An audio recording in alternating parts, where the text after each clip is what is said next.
और हम DIG SP साहब महोदय को हमने एक पत्र दिया था कि हमको ये जानकारी हुआ कि हमारे खिलाफ फर्जी को मिलाकर से कि आरोप लगा है,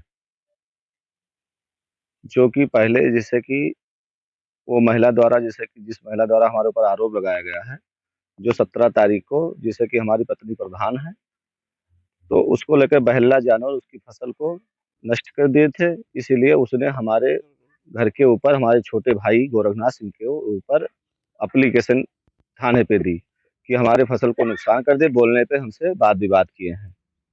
उसको लेकर वहाँ जैसे कि हमको बुलाया गया, हम गए तो ये हुआ कि आपस घर का मामला, तो हम फिर भाई इसे तो हमारा जानवर नुकसान नहीं किया है, उसके बाद में अगर कोई ऐसी हुआ तो उनके जो डाड़ उसाने हम दे सकते हैं, तो ये नहीं हम मुकदमा पंजीकृत कराएंगे। तो भाई मुकदमा उसमें पंजीकृत कर लिए।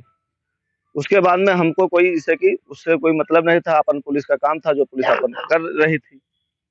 हम पहली तारीख को हमारे गांव के पांडे जी हैं, उनके लड़का भर्ती था सिद्धि विनायक हॉस्पिटल में। हमको जब तक पुलिस का फोन आया थाने से कि आपके आप कहाँ हैं और आपका भाई कहाँ है, तो हम तो यहाँ गोंडा अस्पताल में, भाई हमारा गांव में एक डेथ हो गई थी तो उनको लेकर दाह संस्कार अयोध्या जा रहा है, तो कहीं जहां भी हो वहां से उनको बुला लीजिए। हमने तुरंत अपने भाई को फोन किया कि जहां तो कहीं कटरा पहुंचा हम, फिर वहीं उतर लो और चले आओ वजीरगंज। हम इधर से वजीरगंज पहुंच गए। वहां हमको पता चला कि हमारे ऊपर पीड़िता वो महिला द्वारा आरोप लगाया गया है कि ताकि कि आपने ऐसा कार्य किया है, तो आप कहाँ थे उस समय? तो हमारे घर उस दिन गेट लग रहा था, तो हम अपने घर गेट लगवा रहे थे। और भाई हमारा 11:30 बजे गोंडा आया है, और गोंडा आया है और उसके बाद गाड़ी बनवाया, गाड़ी बनवाने के बाद को मिलाकर वो भाई हमारा बस अड्डे पे चला गया है। जो सीसीटीवी जो समय का घटना हमको बता रही है, उस समय हमारा भाई सीसीटीवी के उसमें है, बस अड्डे के पास में।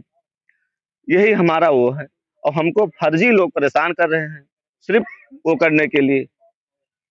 आखिर आखिर वो कौन है, किस लिए परेशान कर रही है आपको, क्या वजह है इसकी? इसके वजह यह है, तो ये तो पहले बात तो ये हमारे पिताजी के बड़े भाई की बहू है। उन, उनके हस्बैंड अगले वर्ष दीपावली में एक्सपायर हो गए थे। उनके काम क्रिया के बाद में ये औरत अपना, इसका नाम मोनी सिंह था पहले, हर कागजात में इसका नाम मोनी सिंह है, इसने अपना नाम ट्रांसफर करवाने लगी। तो हमको भाई जानकारी, ये भी और निवास बनाइए, तो निवास में हम मोनी सिंह लिखे, तो ये हुआ नहीं, हमारा नाम मांडवी सिंह होना चाहिए, करेंगे हम। तो उनकी माता जी ने कहा, पंकज सिंह की माता जी ने कहा कि भैया देखो नतीन के का हुए। तो हमने उनका जब वरासत में आया, तो वरासत में हमने लेखपाल महोदय से कहा कि डीएम महोदय को संरक्षक बना देगी बच्चों का, बच्चे नाबालिग हैं, एक लड़की 6-7 साल की है, लड़का 11 साल का है, बिटिया एक 12-14 साल की है। तो हमने उस बच्चों का संरक्षक डीएम सब महोदय को बना दिया। यहीं से हमारा उनका दूरी हो गया। उसके बाद में एक भूतपूर्व प्रधान है परागजीत मिश्रा, जो कि हमारे सामने प्रधानी लड़ चुके हैं, उन्होंने हिस्ट्री सीटर भी हैं। इन इस महिला से उनका कांटेक्ट हो गया, और बात करने के बाद में माननीय सांसद कैसरगंज के यहाँ इनको लेकर चले गए, और उन्होंने अपने स्कूल में इनको नौकरी पे रख लिया, ताकि हमारे खिलाफ मसाला बनाने के लिए, ताकि स्वामीनाथ को कैसे बझाया जाए। अगले पूर्व 2019 से मुझे परेशान करने में सांसद कैसरगंज पूरे अपने मनोविज्ञान से तुले हैं, ताकि हमारी जमीन गोंडा और फैजाबाद मार्ग पे हमारी जमीन है, जिस जमीन को सांसद कैसरगंज कब्जा करना चाहते थे। हमने जब काम शुरू किया तो कैसरगंज सांसद द्वारा रुकवा दिया गया। फिर हमने एसडीएम महोदय से मिला कि सर मेरा काम क्यों रोका जा रहा है, तो उन्होंने कहा कि भाई इसमें बहुत बड़े आदमी का हाथ है, मैं क्या कर सकता हूँ। हमने सांसद जी से बात किया, सांसद जी ने कहा नहीं, आपका जब कागज सही है तो आप काम करिए। फिर इनके लड़के प्रतीक भूषण ने माननीय सांसद कीर्तिवर्धन राजा भैया से बात किए कि 2 दिन काम रुकवा दीजिए, उसके बाद में स्वामीनाथ सिंह अपना काम करेंगे, मुझे कोई दिक्कत नहीं है।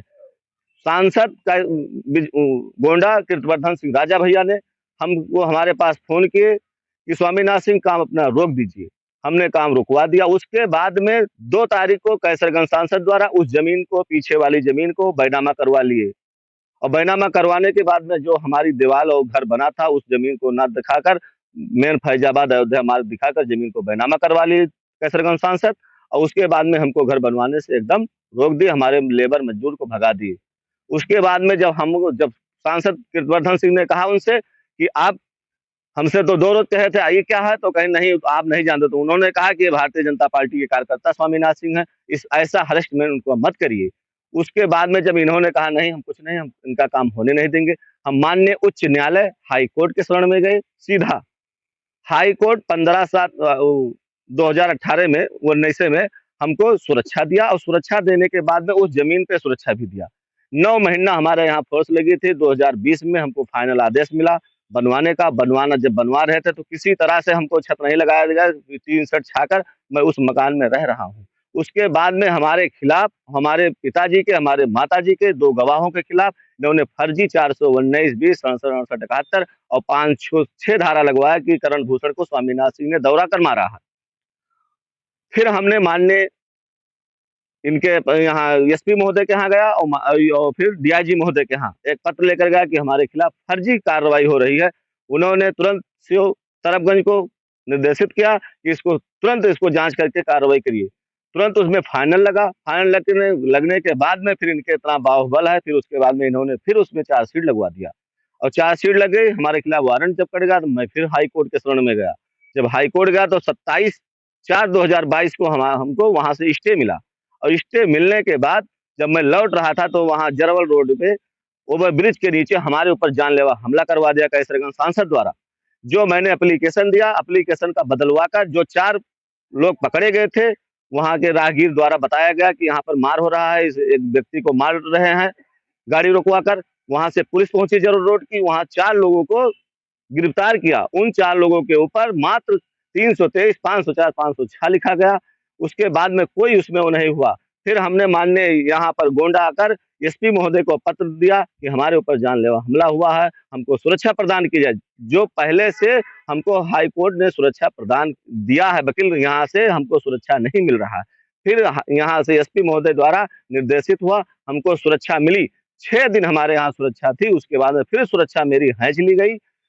इनके गुर्गों द्वारा एप्लीकेशन दे दिया गया कि इनको सुरक्षा क्यों मिली है, फिर सुरक्षा खींच लिए। फिर मैं कई बार एप्लीकेशन दे चुका हूँ एसपी महोदय को, डीएम महोदय को कि हमको सुरक्षा दी जाए। इसके बाद में 17 तारीख को जिस महिला को इन्होंने हमारे पिताजी के पिताजी के बड़े भाई की बहू है, उसका हस्बैंड एक्सपायर हो गया है। हमसे छोटा था वो, एक्सपायर हो गया था। मैं सगे भाई के ऊपर फिर हमारे छोटे भाई के जानवर को लेकर एप्लीकेशन दिलवाए, उस पर एफआईआर पंजीकृत हुई है। फिर उसके बाद में 28 तारीख दिखाकर हमारे और हमारे छोटे भाई के ऊपर सामूहिक बलात्कार का आरोप लगाया गया है, जिसमें मेरा भाई गोंडा में है उस मौजूद जिस समय घटना दर्शाया गया है, और मैं अपने घर पे काम करवा रहा हूं ताकि गेट लग रहा है, मेरे यहाँ लेबर मिस्त्री काम कर रहे हैं, जो ताकि उनका नंबर मैं एसओ महोदय को दे चुका हूं, उनसे जांच कर लें। हमारे पिताजी 4 भाई बराबर में सबका मकान है, वहां आकर सब लोग जांच कर लें कि ताकि अगर हम दोनों भाई अगर एक आना भर अगर एक बार भर अगर हमारी कहीं पर निर्लिप्तता मिल जाए तो मुझे फांसी चढ़ा दे जाए, मुझे कोई फर्क नहीं। वकील कैसरगंज सांसद का पूरा यह है कि पूरे तरफ से हमारे 2 बस चल रही हैं, दोनों बस कर अगर आप लोग को मैं नंबर दे दूं, अगर चेक कर लीजिए 2019 से लेकर जब तक इनके ऊपर दिल्ली में कांड का वो लगा, जब उसके पहले तक हमारे गाड़ियों का कम से कम 10 लाख का चालान उन्होंने करवाया है। मैं हर तरह से मुझे तोड़ने का प्रयास किया गया, उसके बाद में तोड़ नहीं सके, तो अब इससे घिनौना आरोप हमारे ऊपर लगवाए हैं कि ताकि कुल मिला के हमको कोई जगह न मिले। वकील इसके लिए मैं इस आपके माध्यम से आया हूँ कि मुझे फुल आशा बाटे कि गोंडा पुलिस हमारा पूरा जांच करी और जांच करके पूरा वहां सही तथ्य पर पहुंची, गलत दोषी व्यक्ति पर चाहे हम हैं चाहे वो है कार्रवाई हुई। यह हमारा निवेदन है और यह हमारा रूप है।